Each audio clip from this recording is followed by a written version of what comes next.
Today ay magluluto tayo ng Pigyon soup.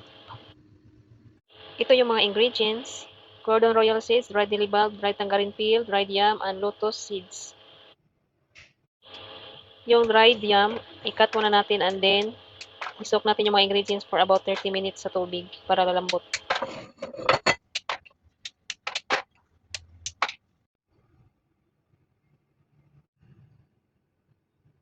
After 30 minutes sa pagbabad sa lotus seeds, lumambot na siya, tanggalin natin yung nasa loob ng lotus seeds. May laman kasi yan sa loob, tanggalin natin gamit ang toothpick.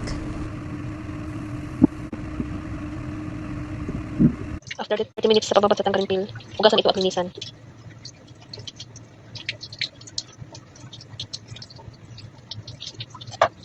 Ito yung main ingredients natin, Pigyon.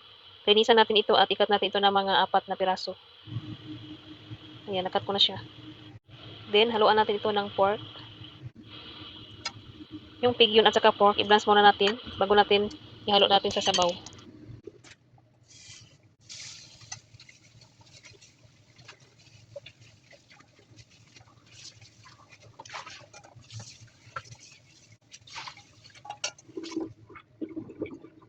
Nagpakulo na ako ng tubig, ilagay ang lahat ng mga ingredients.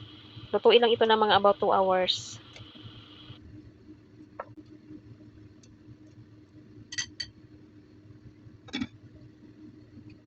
After 2 hours, ito na yung ating sabaw and then lagyan ng konting asin.